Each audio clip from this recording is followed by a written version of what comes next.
앞에서 어, 맥스웰의 첫 번째 방정식 인테그랄 E.dA는 입실론 제로분지 Q 해서 물리적 의미는 전기장은 전하를 둘러싸고 있는 가우시안 서피스 속에 들어있는 알짜 전하에 비례한다는 것입니다. 그리고 맥스웰 방정식의 두 번째 법칙은 자기장에 대한 가우스 법칙입니다. 인테그랄 B.dA는 제로. 이것의 물리적 의미는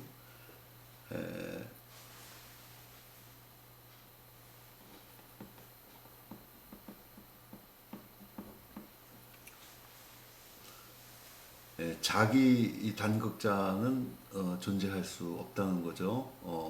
그래서 자석을 둘러싸고 가우시안 서피스를 취했을 때 가우시안 서피스를 뚫고 나오는 n극으로부터 뚫고 나오는 자기 선속과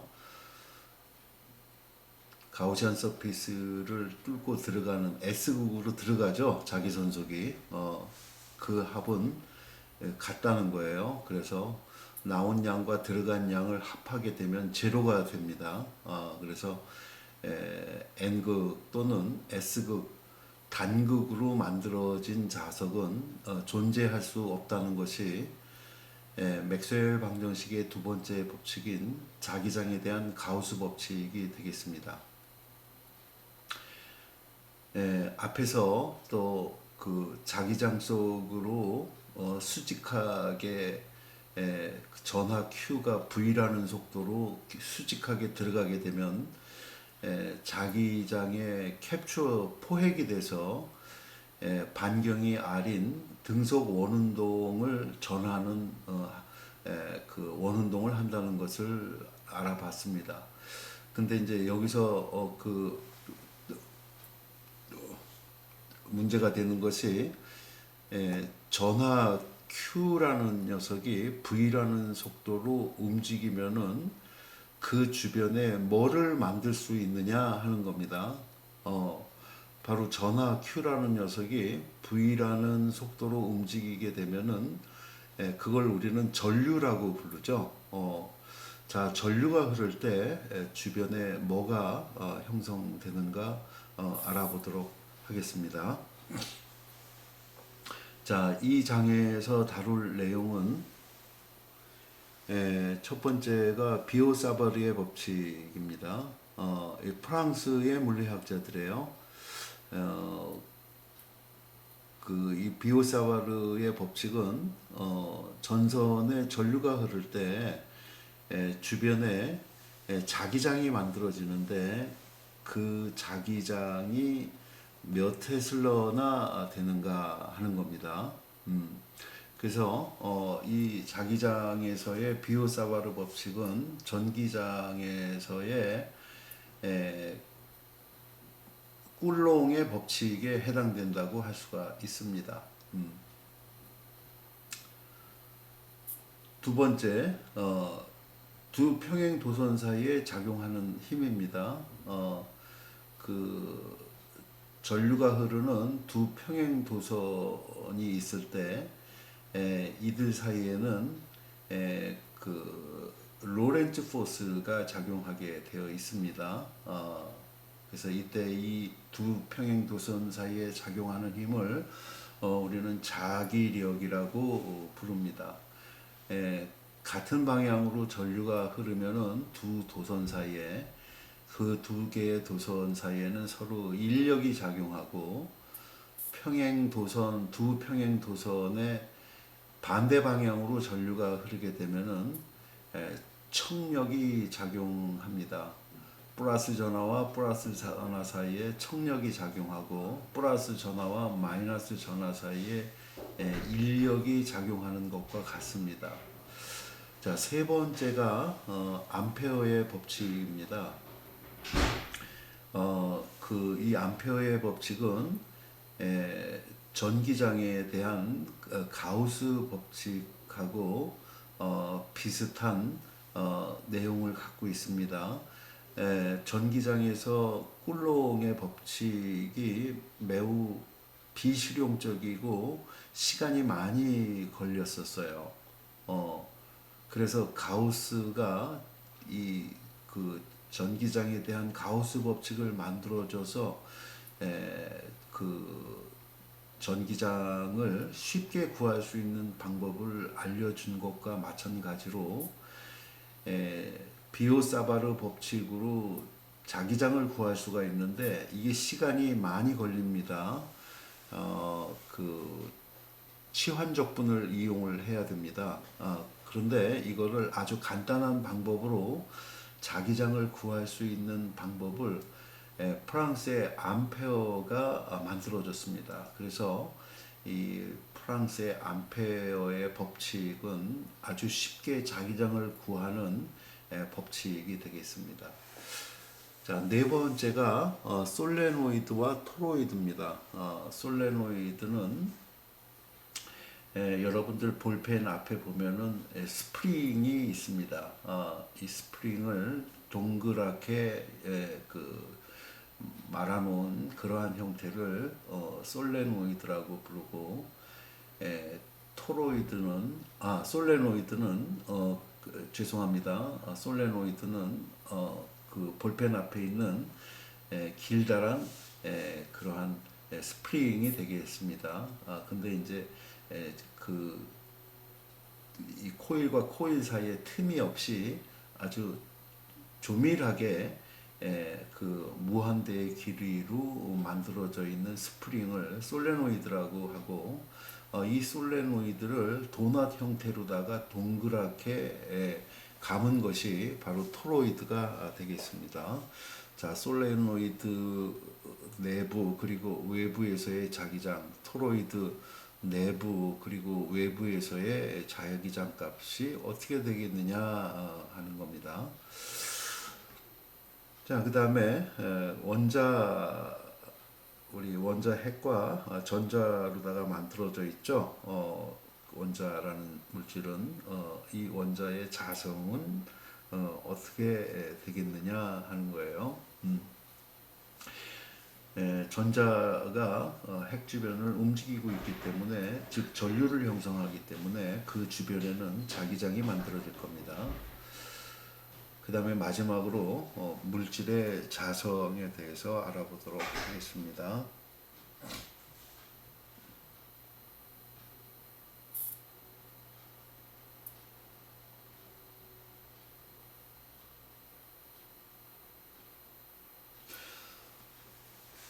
자, 그리스 시대에는 이 자기력과 전기력은 전혀 관계가 없는 것으로 알려졌었고,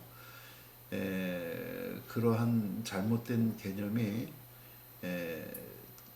1800년까지 지속이 됐습니다. 그런데 1820년에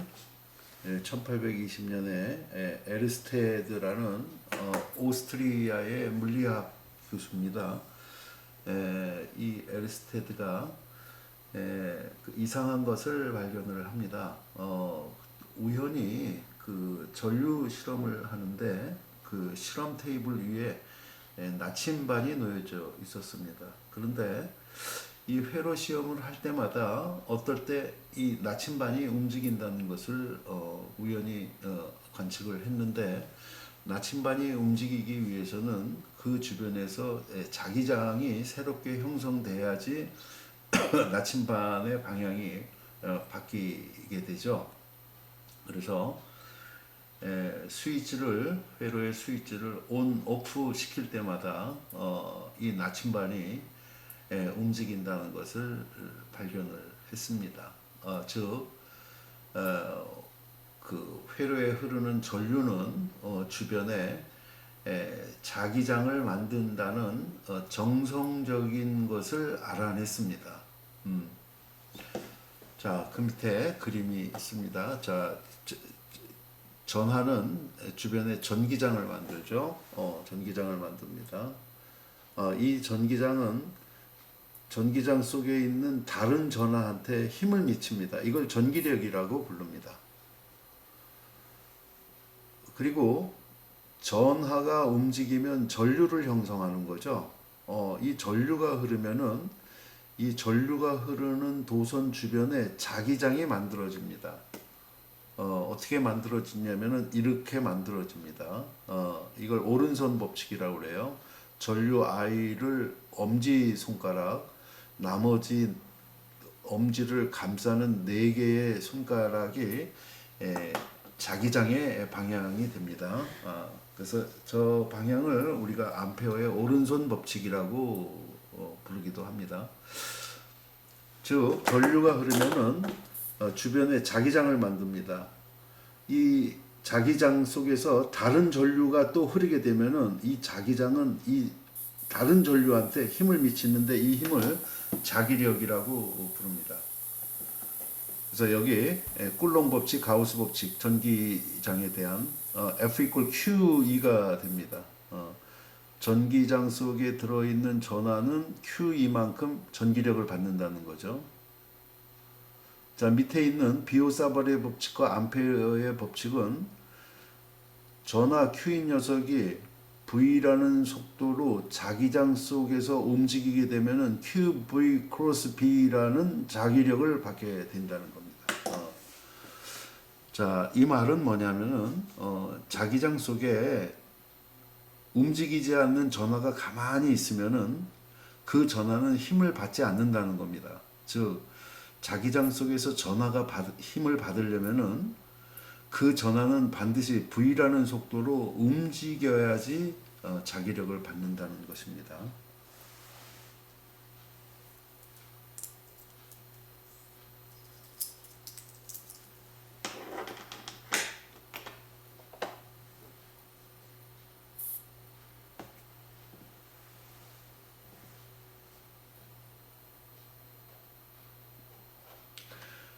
자, 전기장에서의 꿀롱의 법칙에 해당되는 것이 자기장에서의 비오사바르의 법칙입니다. 자, 꿀롱의 법칙 봅시다. 여기 DQ라는 미소 전하가 있습니다. 얘로부터 R만큼 떨어진 지점에 얘가 여기다가 형성하는 전기장 DE는 이렇게 주어집니다. 이게 꿀롱의 법칙이죠. 자, 자기장에 대한 비오사발의 법칙입니다. 여기 철사가 있습니다. 무한히 긴 철사가 있는데 이 철사에 전류 I가 하늘 방향으로 흐르고 있습니다. 그러면은 여기 하늘색으로다가 이렇게 표시된 이 기록지가 DL입니다. 이 길이가 DL이에요. 이 DL을 통해서 전류 I가 이렇게 흐르고 있죠. 하늘 방향으로 플러스 Y축 방향으로. 그래서 여기 I 곱하기 DL을 여기 있습니다. I 곱하기 DL을 전류 요소라고 부릅니다. 요거는 DQ는 전하 요소라고 불러요. 그래서 이거를 charge element, IDL을 current element, 전류소라고 부릅니다. 자, 요 전류소가 Y축과 세타라는 방향으로 R만큼 떨어져 있는 이 지점에 형성하는 자기장의 크기는 어떻게 되겠느냐? 이게 바로 비오사바르가 구한 자기장의 법칙입니다. 바로 이렇게 됩니다. dB는 요 식과 요 꿀롱의 법칙과 비교를 하시기 바랍니다. 아주 흡사합니다. dB는 4파이분지 뮤 제로. 여기서 입실론 제로는 공기의 또는 공기 또는 진공의 유전율이라고 했습니다. 이 뮤 제로라는 것은 공기 또는 진공의 투자율입니다. 이 투자율이라는 것은 자기력선을 얼마만큼 잘 투과시키는가 하는 정도를 나타내는 값이에요. 입실론 제로라는 값은 어떤 물질이 전류를 얼마만큼 흘리지 않는가를 나타내는 값입니다. 상수입니다. 물질의 상수예요. 그래서 이렇게 주어집니다. 이 꿀롱의 법칙과 똑같이 나타납니다. 자, 여기서 4파이 분지 뮤 제로는 진공의 투가상수라고 해서 뮤 제로가 진공의 투가상수입니다. 4파이 분지 뮤 제로는 10의 마이너스 7승 테슬라 메타 per 암페어가 되겠습니다. 자, 이 자기장의 전기장의 단위는 뉴턴 퍼 쿨롱이고 자기장의 단위는 테슬러입니다. 요 T가 테슬러를 뜻합니다. 테슬러.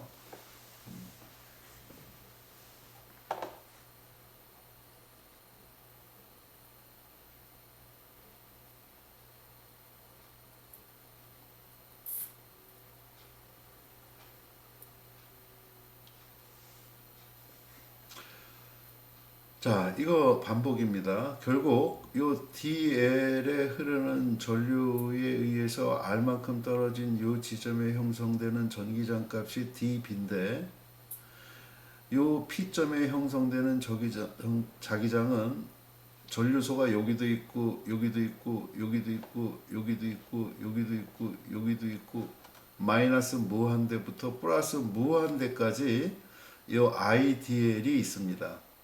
그래서 이 녀석들을 IDL 하나가 여기다 만든 자기장 값 dB를 전부 마이너스 무한대부터 플러스 무한대까지 다 합쳐주면은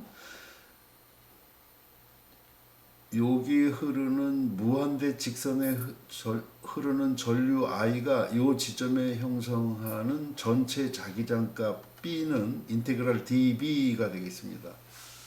그래서 앞에 이제 비오사브레의 법칙을 우리가 마이너스 무한대부터 플러스 무한대까지 적분을 해주면은 자기장 B 값을 구할 수가 있겠습니다. 그래서 이 그림에서 보면은 R의 크기는 요거 제곱 플러스 요거 제곱해서 피타고라스 정리로 루트 씌우면 됩니다. 그리고 이게 세타 값입니다. 그래서 사인 세타 값은 R 분지 라지 R 값이 바로 사인 세타 값이 되겠습니다. 그래서 요거를 풀기 위해서는 우리가 이 치환 적분이 필요합니다. 그래서 요 식을 요렇게 바꿀 수가 있겠죠. 그렇죠? 요걸 이용하면은 그래서 이 치환 적분을 풀어주게 되면은 여기서 여길로 가는 거를 굳이 할 필요는 없습니다. 이 방법이 없이도 암페어의 법칙에 의해서 쉽게 요 값이 나온다는 것을 곧 알 수 있기 때문에 이 과정을 꼭 알 필요는 없겠습니다. 그래서 이 직선 전류가 이 철사로부터 라지 R만큼 떨어져 있는 요 지점에다가 형성하는 토탈 자기장 값은 2파이 R 분지 뮤 제로 I가 되겠습니다. 여기서 중요한 것이 거리 R 값에 어떻게 비례를 하냐 하는 겁니다. 바로 거리에 역비례한다는 것을 알 수가 있습니다. 이거는 우리가 잘 생각해 보면은 전기장에서 선전하에 의한 전기장 값이 거리에 역비례했었습니다. 2파이 입실론 제로분의 1 곱하기 R 분지 람다 걔하고 아주 흡사한 형태입니다. 그래서 전기장과 자기장은 사춘간이 되겠습니다. 비슷합니다. 우리가 전기장을 잘 알고 있으면은 이 자기장은 쉽게 이해를 할 수가 있습니다. 비슷하기 때문에. 그래서 자, 직선 전류에 의한 토탈 자기장 B 값은 2파이 R 분지 뮤 제로 I가 된다는 것을 알 수가 있습니다. 자, 자기장 B는 어떻게 된다고요? 거리에 역비례합니다. 직선 전류에 의한 자기장은 거리에 역비례한다는 것을 이 식으로부터 알 수가 있습니다. 자, 여기 그림이 그려져 있습니다. 자, 여기 직선 도선이 있습니다. 여기 전류 I가 이렇게 흐르게 되면은 이 오른손 법칙에 의해 갖고 전류 I가 엄지손가락의 방향이에요. 위쪽입니다. 나머지 네 손가락이 이 철사를 감싸고 있는 그러한 방향입니다. 그래서 이 자기장은 이런 원형 자기장이 여기 이렇게 만들어진다는 것을 알 수가 있습니다. 이 주변에 이러한 원형 자기장이 만들어진다는 거예요. 이걸 우리는 오른손 법칙이라고 부릅니다.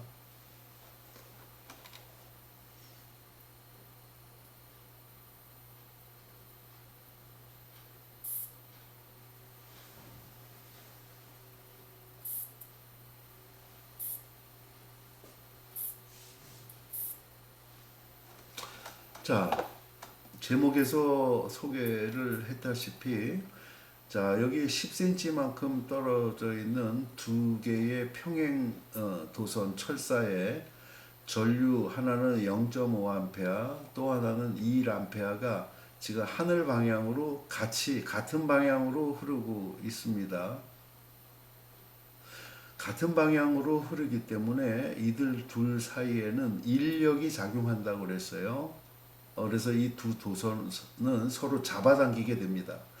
만약에 전류의 방향이 한쪽은 하늘, 한쪽은 땅 방향이면은 이 두 개의 도선은 서로 멀어지게 됩니다. 청력이 작용하면서 반발력이 작용하면서 멀어지게 됩니다. 자, 이때 이 두 도선의 중간 지점, 5cm 떨어진 이 중간 지점에서 자기장의 세기를 구하라는 거예요. 바로 이 비오사바리의 법칙 요를 구하면 되겠죠. 직선 전류에 의한 자기장 값은 2파이 r분의 뮤제로 i라고 했습니다. 그래서 자, 여기 이 녀석이 여기다가 형성하는 자기장 값은 방향이 어떻게 되냐면은 오른손 법칙에 의해서 지면을 뚫고 들어가는 방향이 됩니다. 반면에 이쪽 도선이 여기다가 만드는 자기장의 방향은 뚫고 나오는 방향이 돼갖고 방향이 서로 반대 방향이 됩니다. 그래서 한쪽에서 또 다른 쪽을 빼줘야 됩니다. 그래야지 여기서의 알짜 자기장 값을 구할 수가 있습니다. 그래서 자, 먼저 이 직선 전류에 의한 이 지점에서의 자기장 값은 이 식에 의해서 집어넣어주면 됩니다. 즉 5cm는 0.05m가 되고 파이 3.14가 됩니다. 뮤제로 4파이 곱하기 10의 마이너스 7승입니다. 이 상수예요. 그래서 구해주게 되면은 B1 값을 구할 수가 있습니다. 그 다음에 이 직선 전류가 여기다가 형성하는 자기장 값은 반대 방향으로 튀어나오는 방향이죠. 그래서 크기는 이렇게 되겠습니다. 서로 반대 방향이기 때문에 B2-B1 해주게 되면은 우리는 이런 값을 구할 수가 있습니다. 즉 이쪽이 1A하고 이쪽이 0.5A이기 때문에 이쪽 전류가 흐르는 튀어나오는 자기장 값이 이쪽이 만든 자기장 값보다 크기 때문에 알짜 자기장 값은 튀어나오는 방향으로 크기가 2 곱하기 10의 마이너스 6승 테슬러가 된다는 것을 알 수가 있습니다. 방향은 종이 앞으로다가 튀어나오는 방향이 되겠습니다.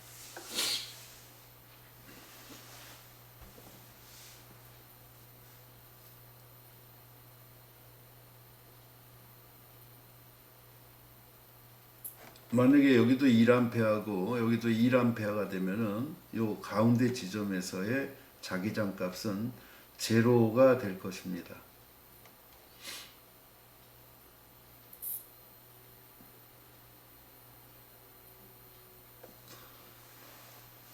자, 이제 원형 고리에 전류가 흐를 때 그 원형 고리 전류가 만드는 자기장 값은 어떻게 되겠는가 한번 보도록 하겠습니다. 지금 이 그림이 뭐냐면은 반경이 R인 철사가 있습니다. 그 철사가 지금 이렇게 있는 겁니다. 그 철사를 앞에서 바라본 모양이에요. 여기 지금 전류 I가 앞에서 뒤로 흘러 들어가고 있는 그런 모습입니다.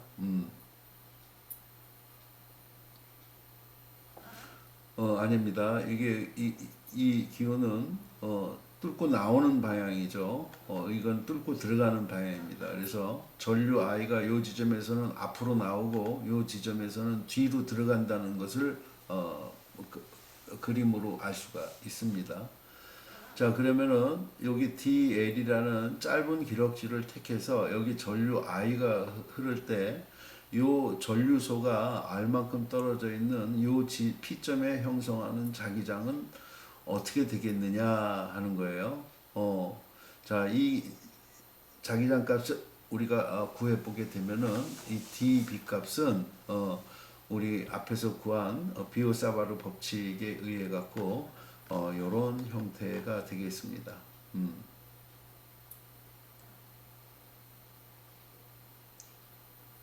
자, 여기 그 DL이라고 표현이 되어 있는데 여기 잘못되어 있습니다. 여기도 DS로 되어 있으니까 이 DL을 DS로다가 바꾸셔야 되겠습니다. DS로.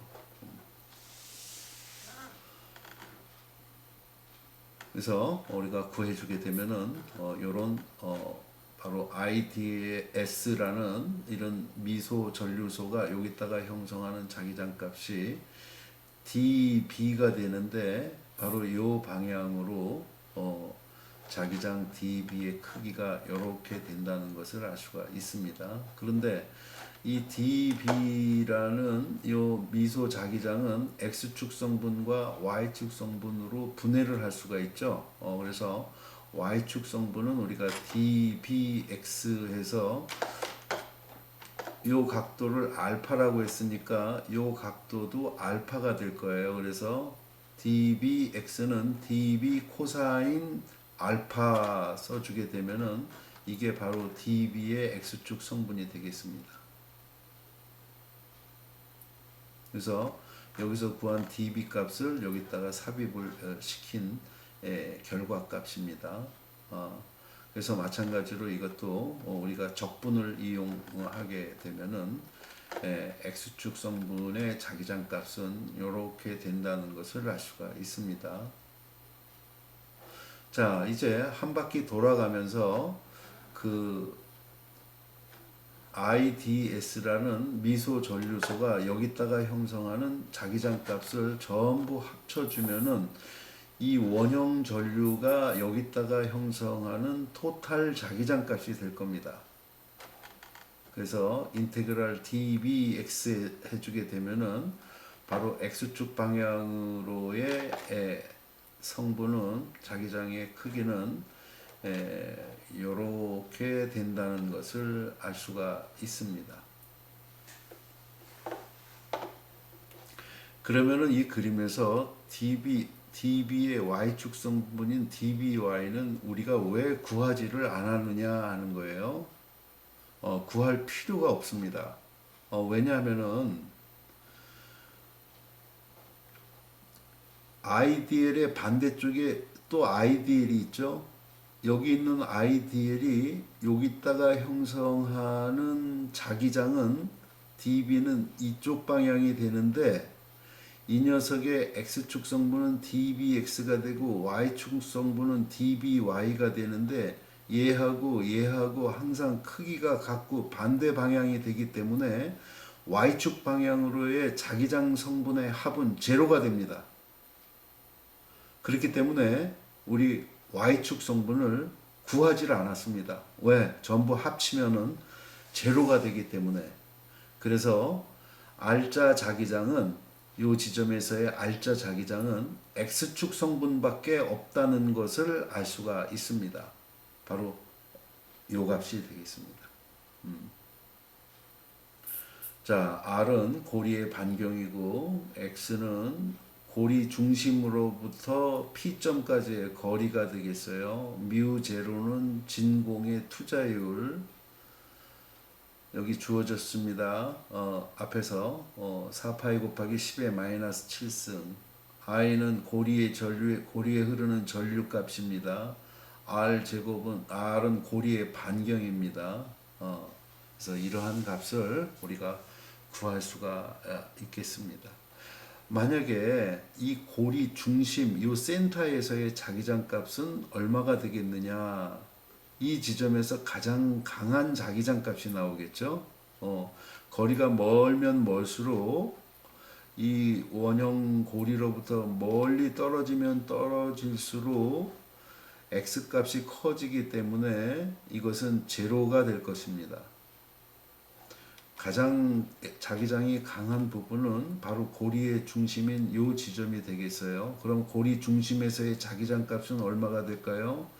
x 값 대신에 0을 집어넣으면 되겠죠. 센터니까, 고리의 센터니까. 그래서 이 r분의 뮤 제로 i가 되겠습니다. 라지 r 3승분지 r 제곱이 되기 때문에 약분이 돼 갖고 요 고리 센터에서의 자기장 값은 최대값이 되면서 2r분의 뮤 제로 i가 되겠습니다. 바로 요 지점에서 최대 자기장 값이 나온다는 것을 알 수가 있습니다.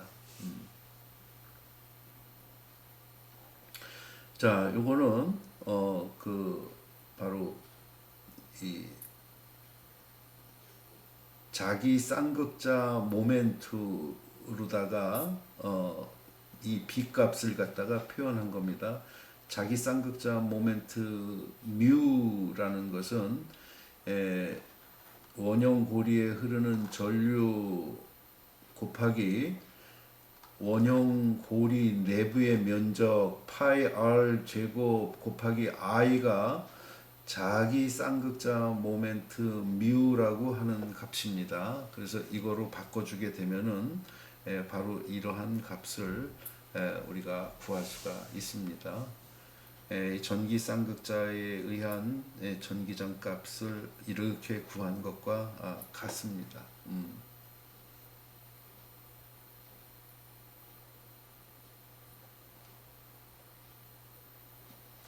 자, 이 그림 한번 보도록 하겠어요. 이건 막대 자석입니다. 막대 자석을 감싸서 가우시안 서피스를 이렇게 우리가 취합니다. 그러면 N극에서 자기력선이 뿜어져 나와갖고 S극으로 들어가고 있죠. 근데 이 막대 자석을 감싸고 있는 가우시안 서피스 임의의 폐곡면을 관통하는 R자 자기선속은 여기서는 플러스가 3개가 나가고 있고 여기는 플러스 3개가 들어오고 있기 때문에 플러스 3, 마이너스 3 해서 제로가 됩니다. 즉 가우시안 서피스를 관통하는 R자 자기선속은 제로가 된다는 뜻입니다. 이것은 N극 자석만 홀로 존재할 수 없다는 거예요. N극, S극 자석을 잘라도 이 잘라진 이 자석은 NS로 또 분리가 됩니다. 그래서 자석은 항상 N극, S극, 쌍극으로다가 존재할 수 있다는 것이 맥스웰 방정식의 두 번째 법칙인 자기장에 대한 가우스 법칙이라고 앞에서 말씀을 드렸습니다.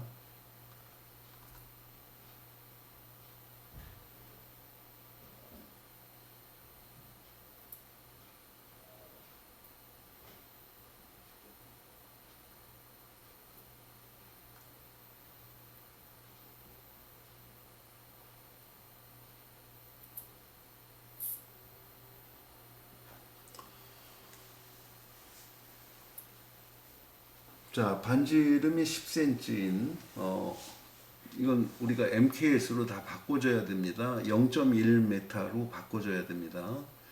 원형 고리에 전류가 흐르고 있다. 이 원형 고리에 자기 모멘트, 자기 쌍극자 모멘트가 1.5 곱하기 10의 마이너스 3승 암페어 제곱미터일 때 고리 중심에서 자기장의 세기를 구하라는 거예요.